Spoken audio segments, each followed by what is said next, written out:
For years, I had this kind of silly belief that if I just avoided our painful issues, they'd somehow work themselves out and magically get resolved without actually having to face them. Yeah. But that meant that we lived in a constant state of pain and dysfunction to some degree that would eventually erupt like a volcano. Yeah. Krakatoa. Welcome to the Blended Family Coaching Show, where you'll discover how to move your stepfamily from just surviving to truly thriving. Grab your headphones and listen in as we share practical, real-life strategies for building healthy bonds, Understanding the kids' perspective, romance and partnership, parenting with great teamwork. and yes, even co-parenting with a difficult ex. We're Mike and Kim Anderson, and we believe with the right tools, every step couple can overcome the common challenges of stepfamily life. Join us for authentic and sometimes comical conversations to discover how you can lead your family with confidence and create the future you really want. Hey everybody, welcome. We're so glad to have you here as always. Yes. What a fun time we had last week with Mark Warren on the show. I've noticed a lot of people responding to that. A lot of people downloaded that. And actually there was a freebie in that, all about outlaw words you want to keep out of those difficult conversations, but what you replace them with. And we have a little free cheat sheet out there that quite a few people are downloading. It's been really popular. Can make a huge difference in your communication. It did for us. That's for sure. And so it's so good to get his insight. You know, we're going to talk about insight from another leader today. We don't get to have him on the show, but it's going to be fun to talk through that. But I need you to do something for us before we get started. Would you just hit subscribe? Wherever you're listening, subscribe in Apple Podcasts or follow over on Spotify, wherever you're doing. That'll just help us to continue to grow the podcast for other people just like you who probably need help. And if you really want to help us out, we would love for you to leave a rating or a review. Give us 5 stars if you think we're doing great. Yeah. And if you don't think we're doing great, give us 1 star and then tell us why. We really want to hear that. So we would love to keep improving. We want to keep improving. Yep. Yeah. So just give us your feedback. We'd love for that to happen. Now, a few weeks ago, we got to attend the Global Leadership Summit, which is a huge event which features renowned speakers, authors, and leaders from diverse backgrounds who each share an idea, a strategy, or a principle about leadership. It's one of my favorites. Yeah, we've been going for years. And this event is simulcast all over the world with hundreds of thousands in attendance. It's pretty amazing. And maybe you were able to attend the summit this year as well. Yeah. Now, this year, there were several great speakers, as always, and one in particular sparked some thoughts for us that we thought might bring you some value. Craig Groeschel is an author, a speaker, a pastor, a family man, and a leadership expert. Yeah. And he shared something that was really profound for us as blended family coaches. So we really want to share some of his thoughts with you because Craig's insights around persevering through tough seasons in leadership and in life might be just what you need to hear right now in your blended family journey. For sure. And by the way, Craig and his wife Amy have 6 children and 4 grandchildren. And if you know anything about Craig's story, he's faced some challenging things in life and he's overcome and persevered through a lot. Yeah.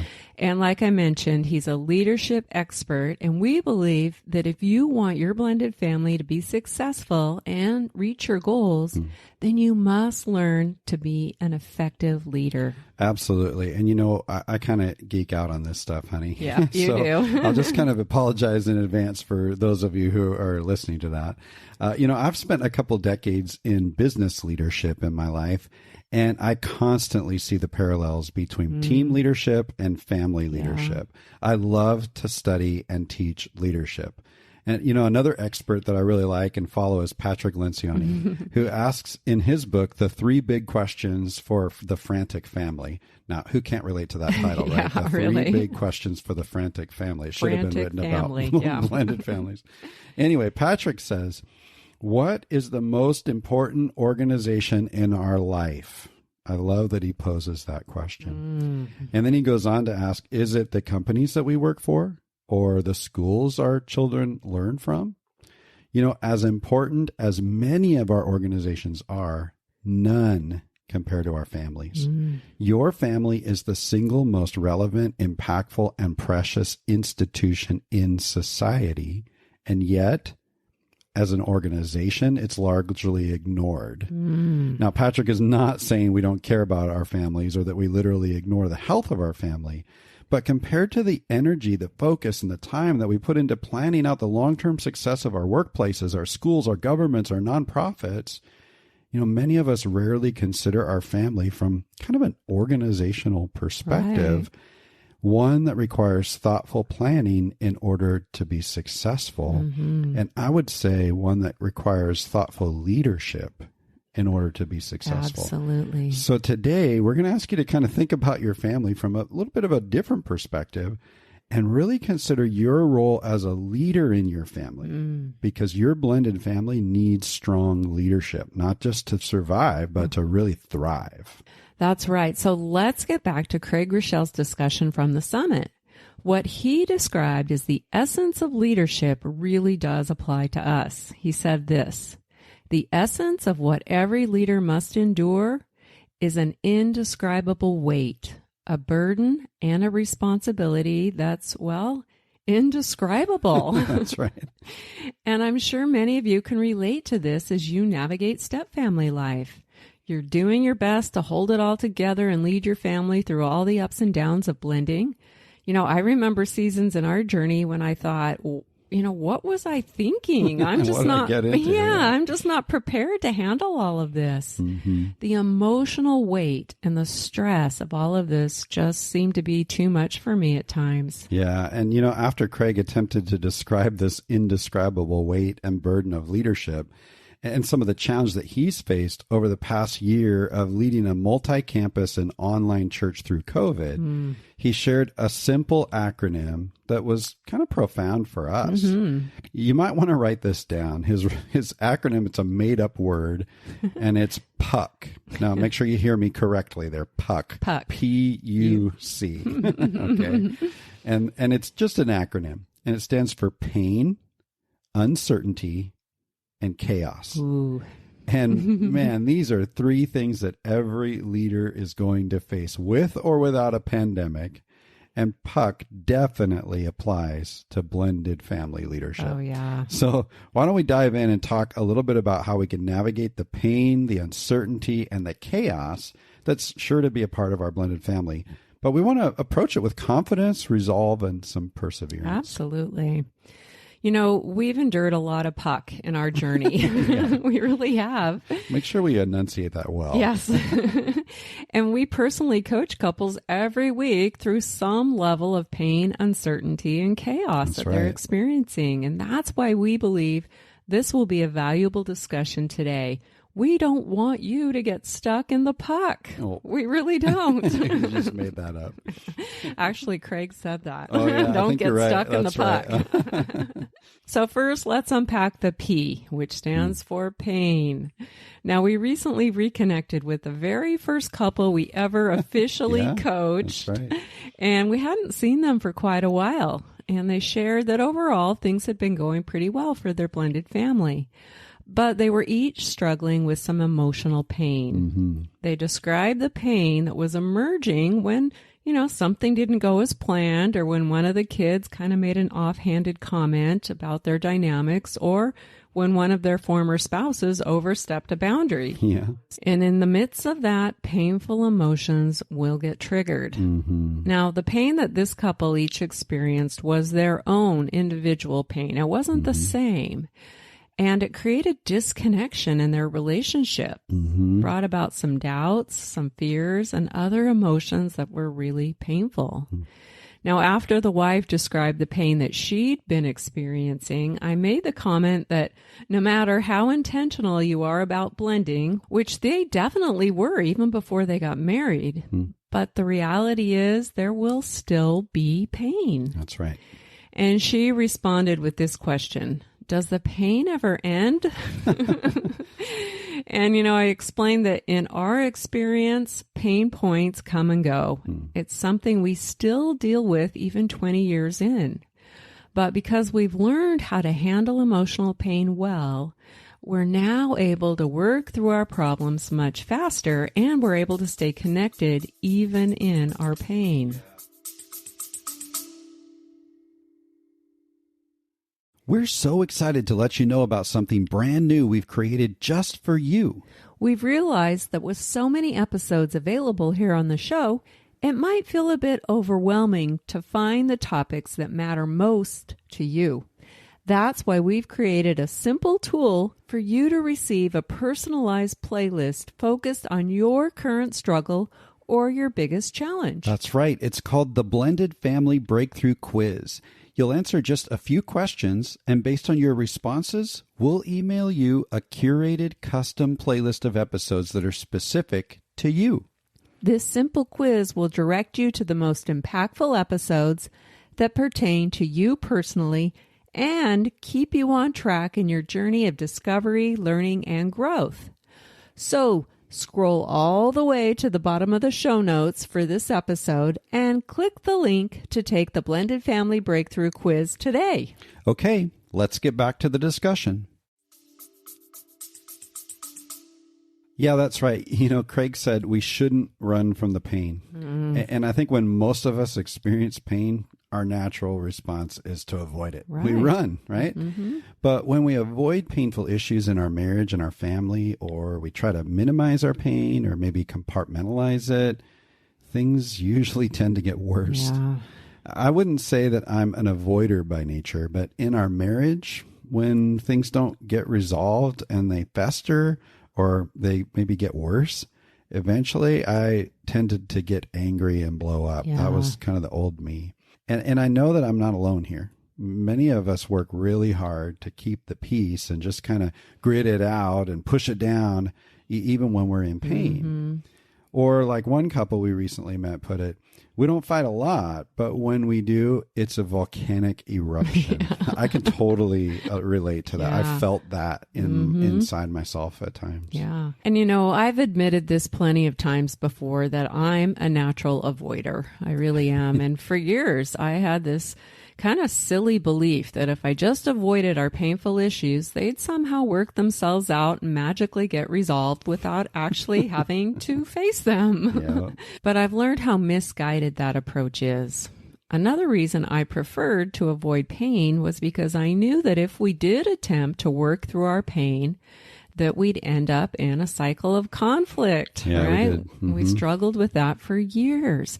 And that we'd be faced with making some decisions that would most likely require me to change. And that felt overwhelming for me, especially around parenting. So avoidance just seemed easier, right? But that meant that we lived in a constant state of pain and dysfunction to some degree that would eventually erupt like a volcano. Yeah. Krakatoa. Yep. And for me, this statement from Craig really hit home. Listen to this. The difference between where you are and where you could be is the painful decision you are unwilling to make.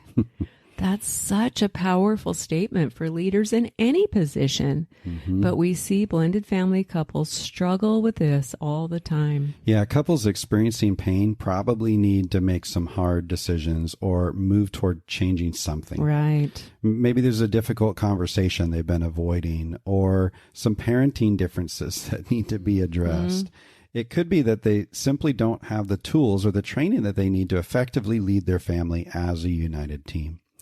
There's all kinds of blind spots and mindset shifts that everyone tends to have to face as they go through the blending process. There's expectations that need to be adjusted, and that can lead to some painful realities and some difficult crossroads where we need to step up and make the crucial decisions if we want to keep moving forward and not stay stuck in that pain. Right. And you know what? That takes courage. Mm-hmm. I've heard Ron Deal say that we need to learn to hug the hurt. I love that phrase. Now, he shared that in a little bit of a different context there, but that little phrase has stuck with me, and it really fits, I think. I think that learning to hug the hurt keeps us from getting stuck.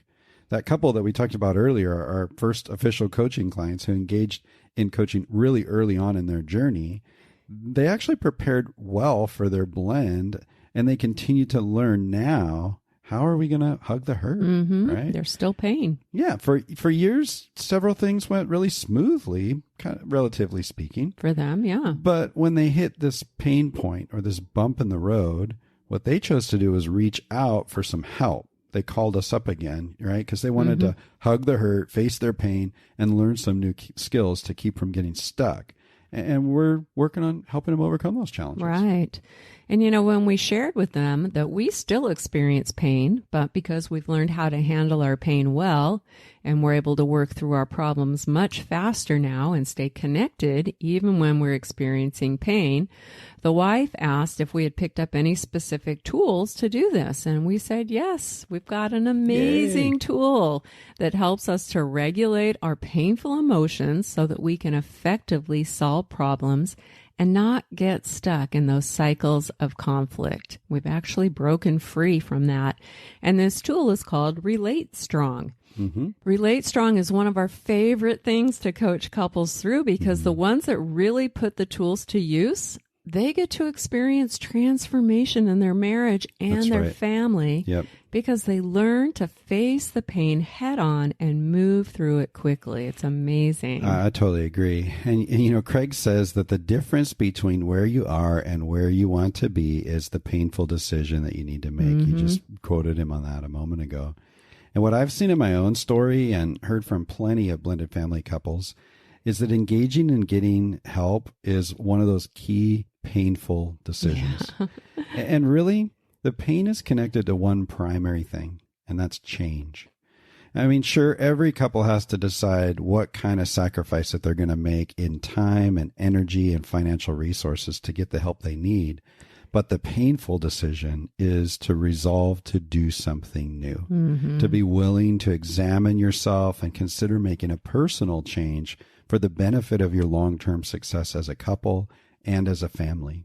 Our first clients who reached back out, they aren't running away from their pain. They're hugging the hurt, and they're willing to make hard, even painful decisions to take steps toward healthy change in how they communicate and how they lead their family forward. Yeah. So if you want to do that too, and you want to learn more about how we can help you, just click the link in the show notes and schedule a free coaching call with us. This specific coaching program isn't listed on our website because for us, it's really important that we connect with you first. We want to understand your unique dynamics. We want to be able to answer your questions and make sure that it's really a good fit for you and for us at this point in your journey. Yeah. So reach out and maybe schedule a free call with us. Yeah. You know, we'd love to connect with you. And when it comes to the P in puck, the pain that we're all going to experience as we journey through the ups and downs of blending, here's just a few questions that you might ask yourself. First, am I running away from my pain? Have I been avoiding our painful realities? And if so, here's the next question. Why? Yeah, what's underneath that? Yeah. Another question is, what painful decision have you been putting off? And what's one step you can take toward making that decision as a united team in your marriage? Yeah, that's great. We often put off painful decisions. We do. They're the hardest ones to make. Yeah. But yeah, it definitely is avoiding. You know? Yeah. You know, the bottom line here is avoiding might seem easy, but there's a better way to approach pain. So it's important to spend some time thinking about these questions because what initially feels like that easy way often leads to regret, which will eventually increase the pain, and you really don't want that. So we just encourage you to face your pain, take a next step. And let's move on to the U in puck. Okay, so the U in puck is uncertainty. Oh, goodness. And here's the truth. The only thing that's certain is that the future is uncertain. That's right. This is true for businesses, educational institutions, churches, community organizations, the government, and guess what? It's true for families. No one could have predicted how the COVID-19 pandemic would impact every aspect of our lives. Yeah, that's right. And no one can accurately predict what's ahead. It's uncertain. 2020 really taught us all about uncertainty, didn't it? Yeah. Craig Rochelle says that wise leaders plan for unforeseen challenges and great leaders plan for unexpected opportunities. I love that. I do too. I mean, think about that. The pandemic unexpectedly hit. It was an unforeseen challenge, but it actually created some unexpected opportunities as well. We've heard lots of stories from blended families struggling through the mess of 2020, and there was definitely added stress and confusion and disagreement to manage, not only within their own home, but between homes as well in their co-parenting relationships, right? So there was pain for sure. Yep. There was also this uncertainty, but we've also heard some uplifting stories of how families took advantage of that focused time that they had together. For many of us, our time and energy was multiplied because our crazy busy schedules suddenly opened up. Yeah. And a lot of parents began working from home, which opened up some new opportunities simply because of our closer physical proximity as a family. Yeah. And, opportunities for relational bonds to be strengthened were revealed and some new perspectives opened up. Definitely. Great leaders and great parents plan and even look for those unexpected opportunities within the uncertainty of life. That's right. And Craig added to this point when he said, wherever there is uncertainty, there's always opportunity. I love that. But he went on to explore how as leaders, we don't always create margin in our lives today for the opportunities that may come tomorrow. And this word margin is really interesting. What it really means is space. And of course, the busyness of family life can really get in the way of creating margin in our lives from a practical standpoint. But there are other obstacles that might be keeping us from seeing uncertainty as an opportunity. Yeah, for sure. One challenge around all this for blended couples is how uncomfortable we can be with uncertainty. We start off with some really lofty expectations around what blended family life is going to be like. And sometimes we desperately want everything to work out and everyone to be happy and secure like all the time, right? We want to guarantee that our kids won't be hurt, and we won't experience pain like we did before. And this really is our second chance at this happily ever after, right? So we've been dreaming about that, and that's what should come true. But the problem is that there aren't any guarantees. No. Instead, there's a whole lot of uncertainty. Yep. And when we experience disappointment because our current reality doesn't match up with our original expectations, that's when fear starts to creep in. What if things don't work out? How come the kids are struggling? Why isn't this transition easy and fun like I thought it would be? Well, what's wrong with us? Sometimes we even turn that on ourselves individually and say, what's wrong with me? Yeah. And when things aren't working out the way we think they should, we might feel compelled to jump in and fix it. Well, if you're anything like me anyway. This is a really common response to uncertainty. Far from looking for the unexpected opportunities, instead we over-focus on trying to fix what we think is wrong, often discovering that we're trying to fix the wrong problem. And much of this is because we're uncomfortable with the uncertainty. Yeah. Now, don't get us wrong here. Being intentional and proactive in your blended family approach will greatly benefit your family. Oh, yeah. That's what we're all about, right? Helping you to understand and implement the proven strategies that will eventually help your family to be successful. Yeah. We're always encouraging you to take action, but that's not the same as taking control. And when we take control and go into fix-it mode, we're often operating from a place of fear. That's right. Fear of what we think will be lost, or fear that we're going to mess up our kids or our marriage or both.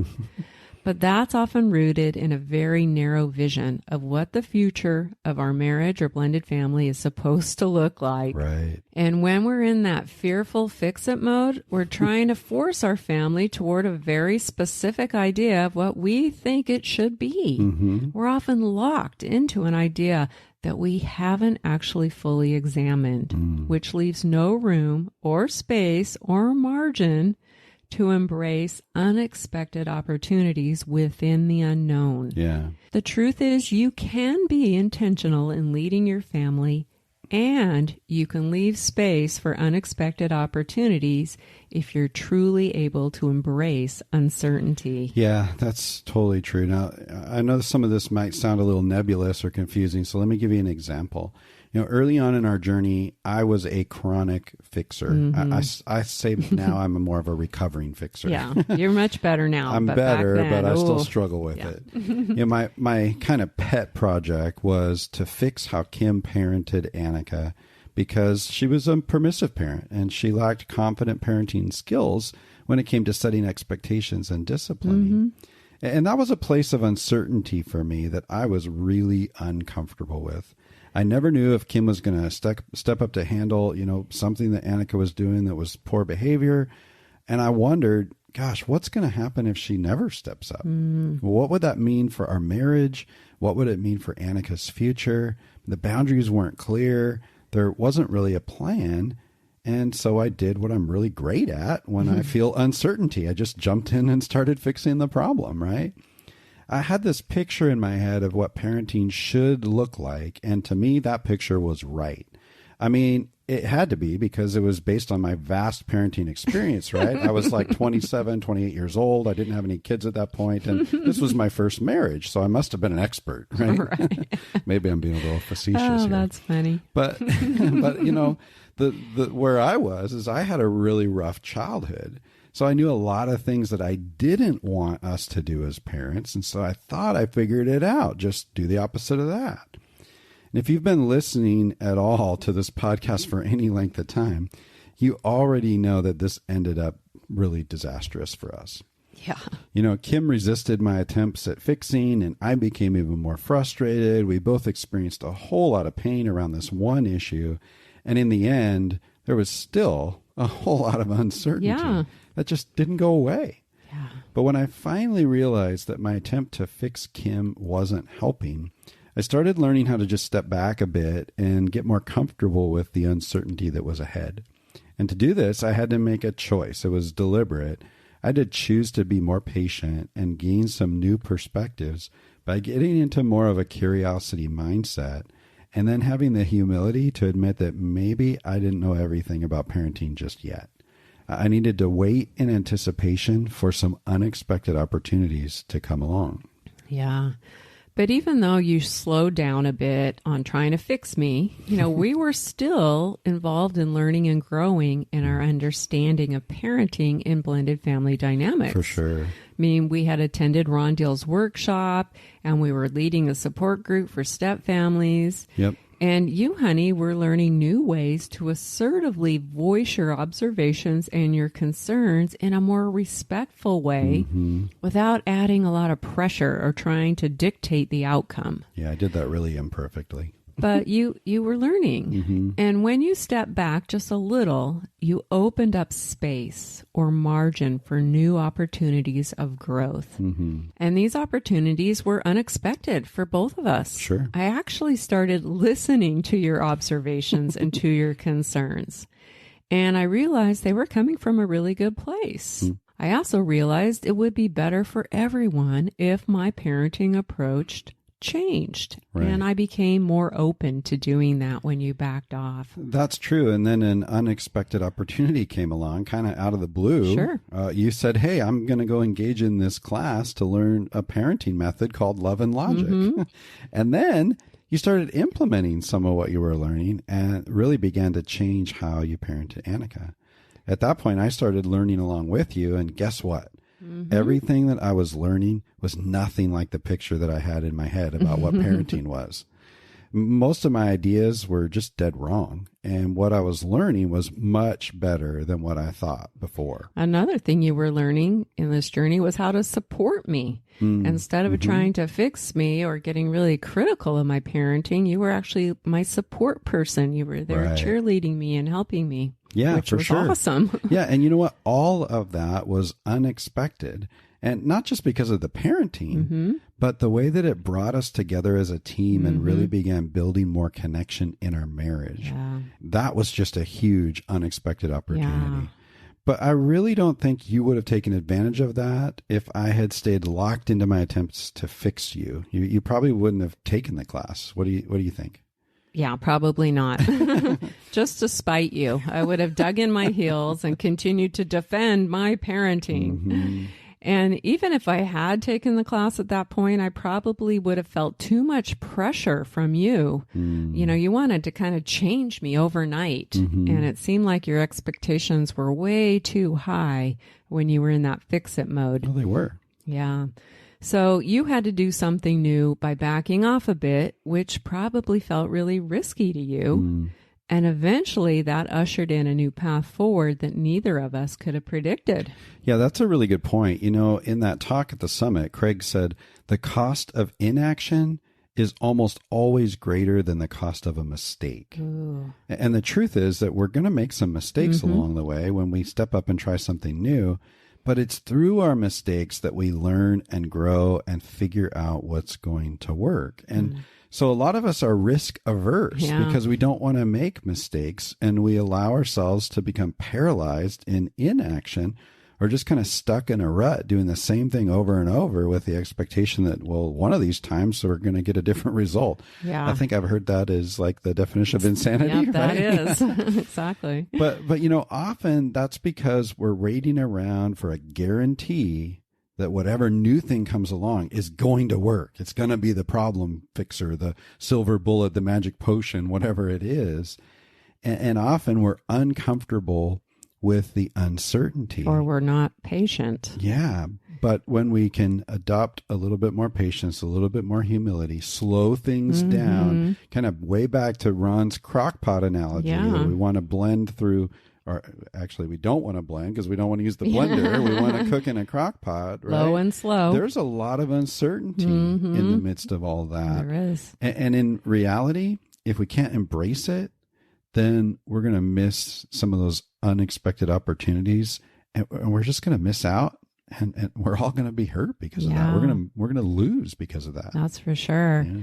If we had missed out on learning new parenting skills way back when, you know, I can't even imagine what we would have missed out on now in our marriage, in parenting Annika, even now as she's an adult. Yeah. And what our mutual kids would have missed out on. I mean, I needed to grow some skills and I needed a support person along the way. Yeah. Our lives may have been dramatically different. Probably would have been. Yeah. Not just may have been. Yeah.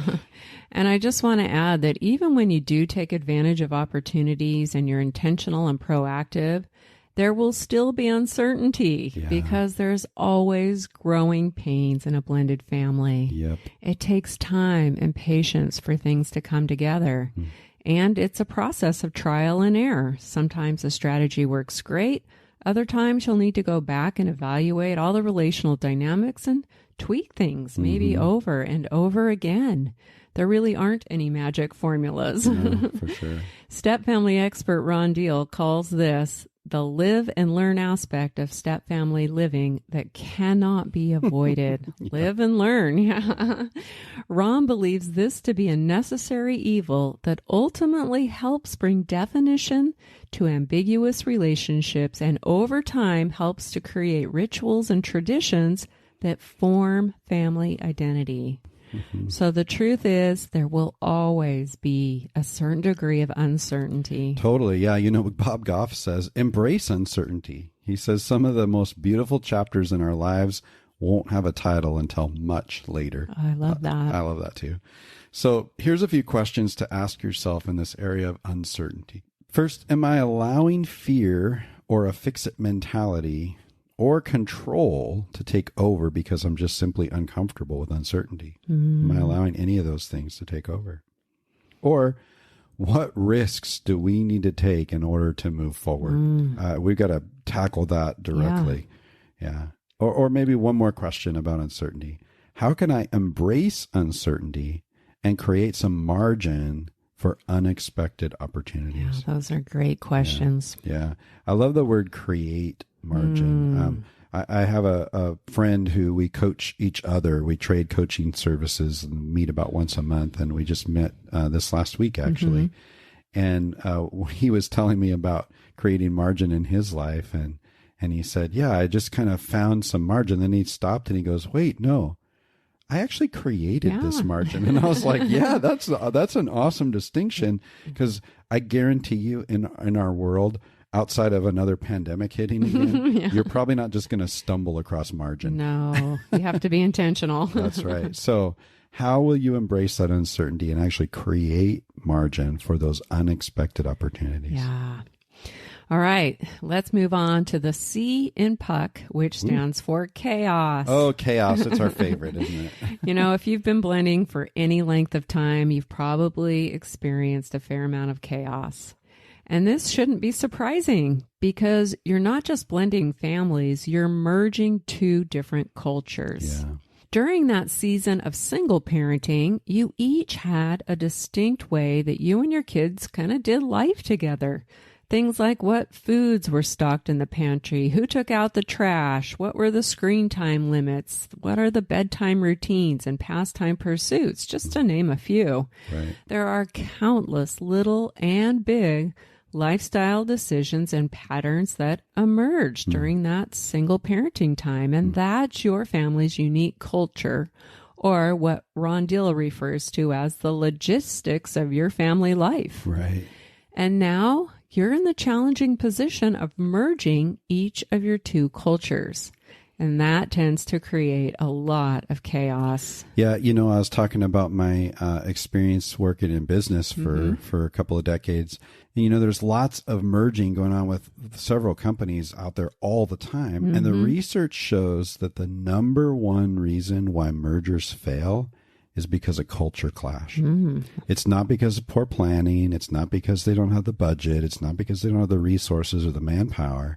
It's because when they get these two groups of people that have existing cultures together, things just bubble up to the surface that couldn't be anticipated, and they can't find ways to work it out. Wow. It's the number one reason why mergers fail. That's really interesting. Yeah.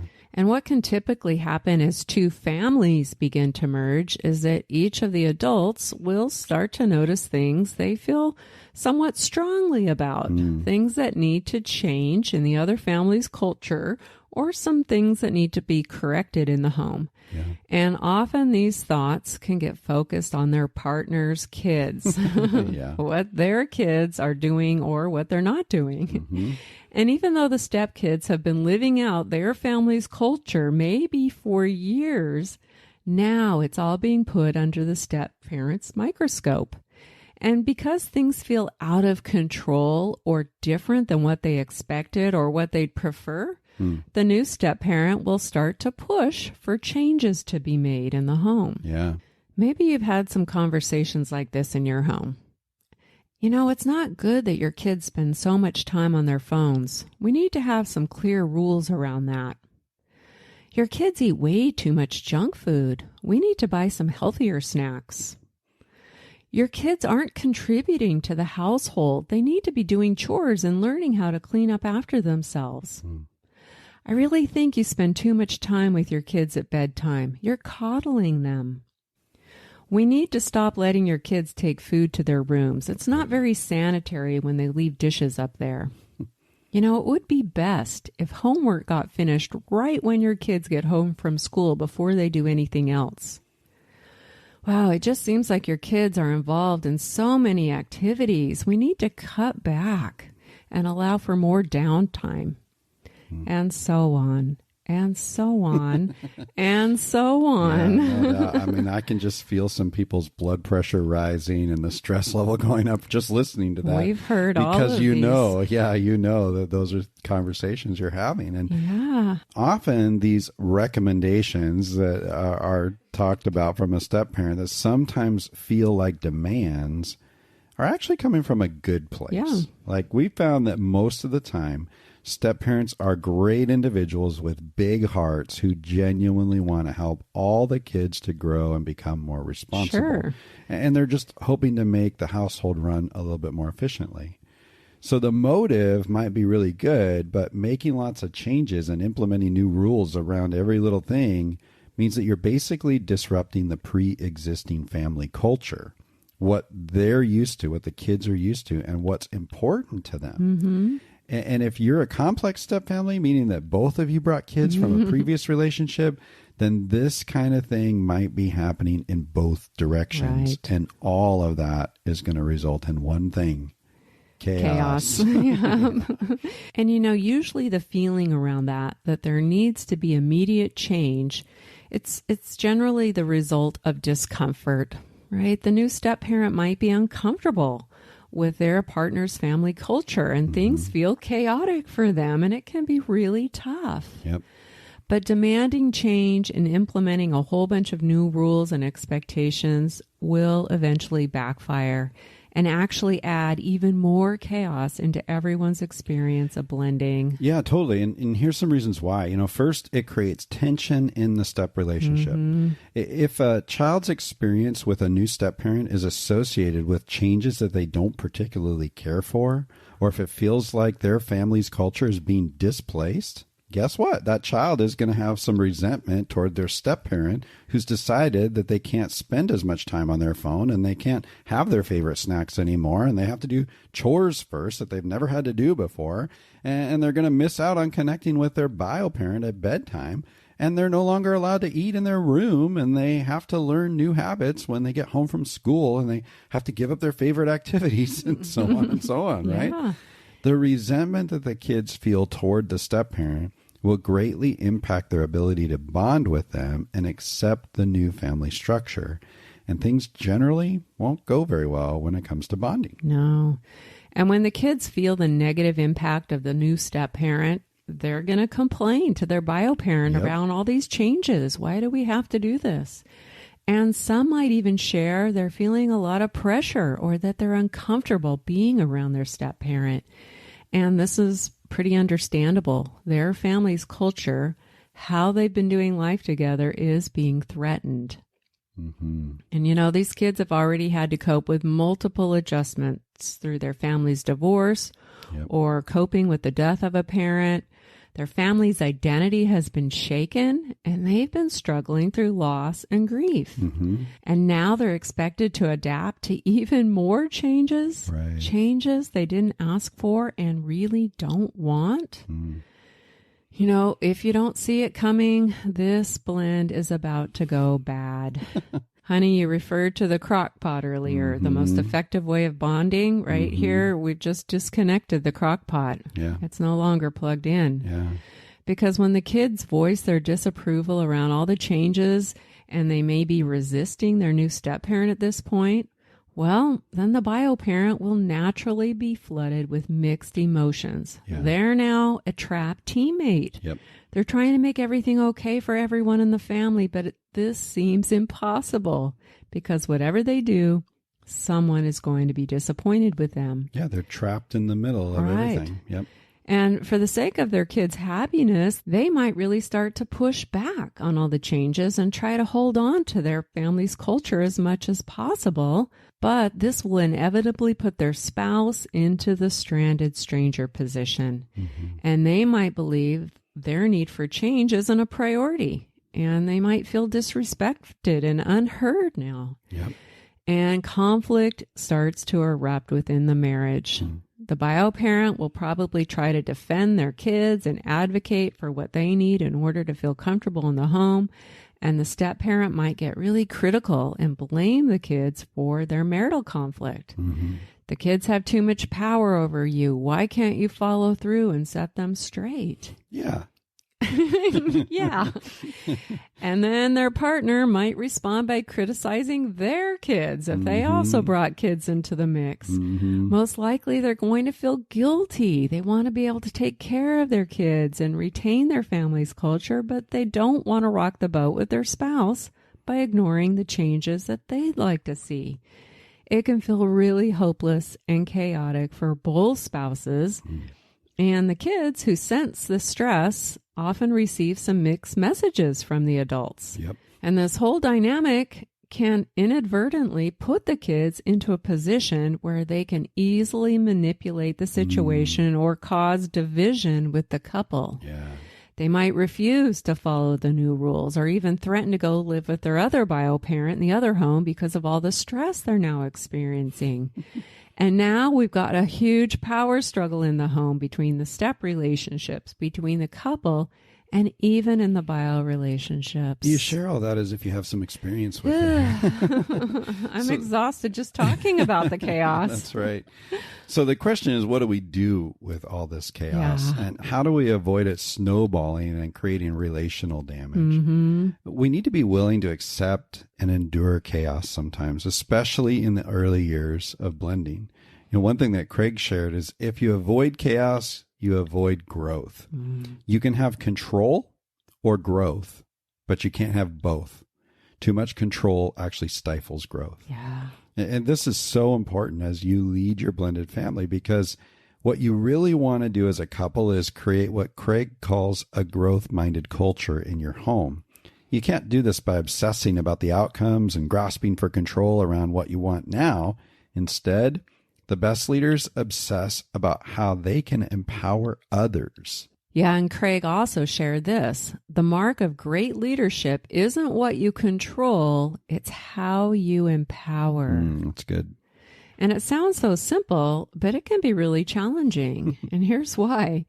If you empower others to be more responsible, to eat healthier, to become independent, to make good choices, and so on, if you truly want to empower the kids living under your roof, rather than just somehow getting them to comply and submit to your control, then you'll need to be willing to accept and endure some chaos along the way. Yeah.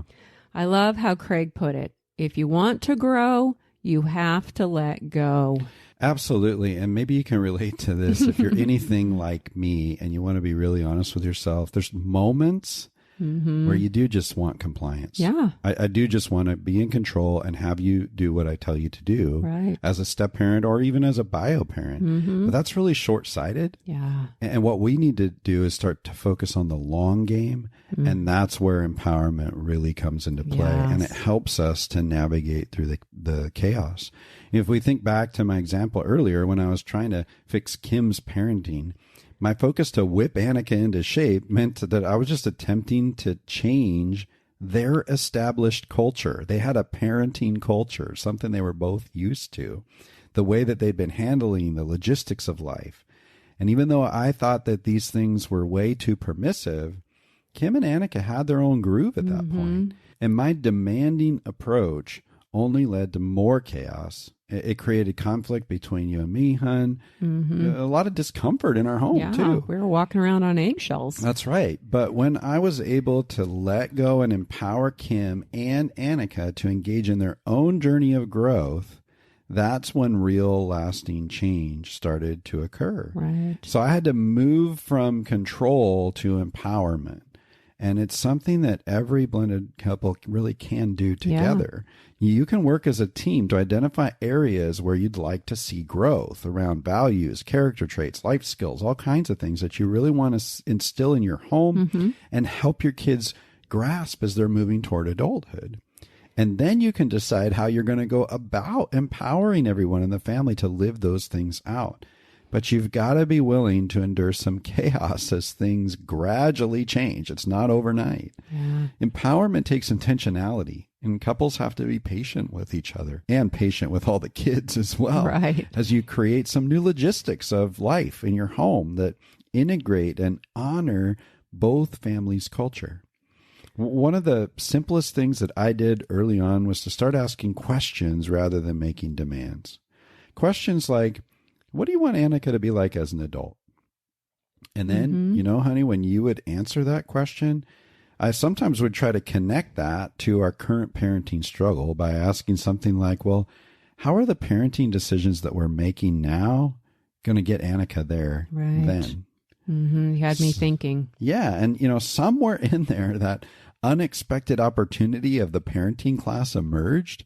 And then we started learning a new way of parenting together. And we were actually both being empowered through that whole process. Absolutely. Yeah. But this isn't something that can be rushed. Trying to rush it will likely lead to more chaos, more conflict, and discomfort. Yep. It's not going to happen overnight. Right. I had to learn new parenting skills. That took time. And then start practicing them. Exactly.